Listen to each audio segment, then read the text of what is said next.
চলে আসে আসল খবরে। বিষয়টা হচ্ছে যে 26,000 চাকরি আজ চলে গেল পুরো পাকাপাকি ভাবে। যেখানে রাজ্য সরকার একসেপ্ট করছেন যে চাকরি একবারে ভোগে চলে গেল তাহলে এবার এবার নতুন নিয়োগ হবে।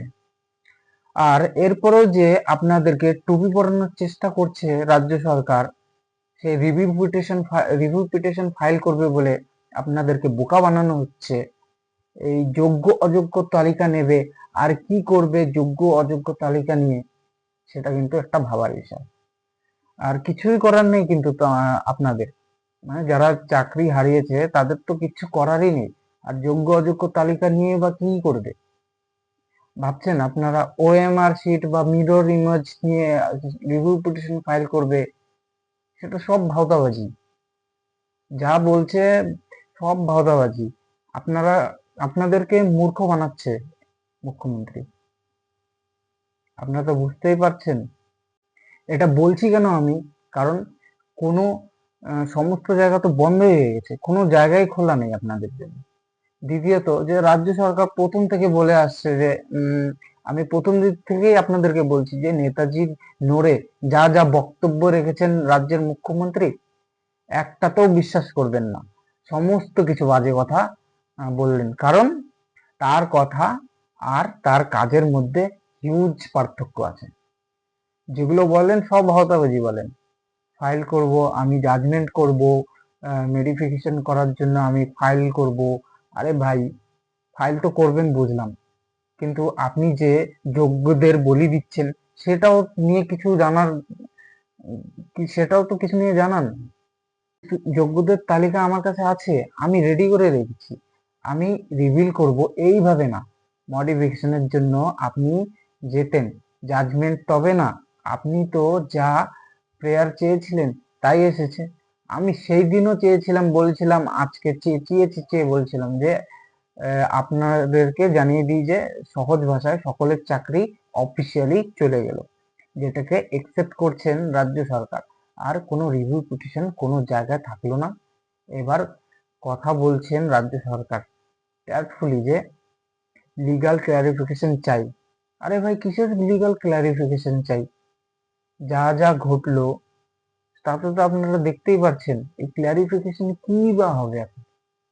সেই জাজমেন্টটা আমিও পড়েছি, আপনারাও হয়তো পড়েছেন, সেতে আপনারা দেখতেই পাচ্ছেন।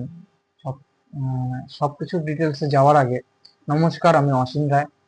আজকে আবার চলে আসছি আমার ছোট্ট ইউটিউব চ্যানেলে। আপনাদের সকলকে প্রণাম ও ভালোবাসা জানিয়ে আজকের আমি ভিডিওটি শুরু করছি।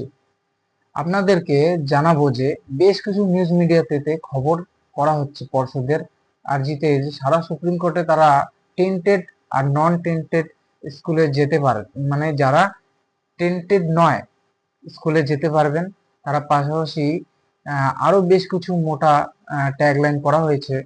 আর আপনাদেরকে এটা ক্লিয়ার করে দিই যে রাজ্যের মুখ্যমন্ত্রী মমতা ব্যানার্জি ফার্স্ট মিথ্যা কথা বলেছিলেন যে আমি যে অ্যাপ্লিকেশন করছি জাজমেন্ট মেডিফিকেশন এর জন্য, যে যোগ্যদের চাকরি থাকবে, কারো চাকরি যাবে না, কারা যোগ্য কারা অযোগ্য, যোগ্য নয়, আমাদের হাতের লিস্টটা তুলে দিন, আমি বেঁচে থাকাকালীন যোগ্য প্রার্থীদের কারো চাকরি কেড়ে নিতে দেব না, কমিটমেন্ট করছিলেন।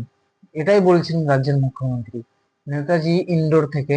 আমি যে কারণে আপনাদেরকে বলছি, হ্যাঁ, আপনি যে বড় বড় বাতলা মারলেন যে সকলের চাকরি থাকবে, আমি রিভিউ পিটিশন ফাইল করছি, মিরর ইমেজ আছে যে আমি পিটিশন ফাইল করছি যে দেখে নেবে যে চাকরি থাকবে আপনাদের, সমস্ত তো মিথ্যা কথা বললেন, চাকরি তো চলে গেল।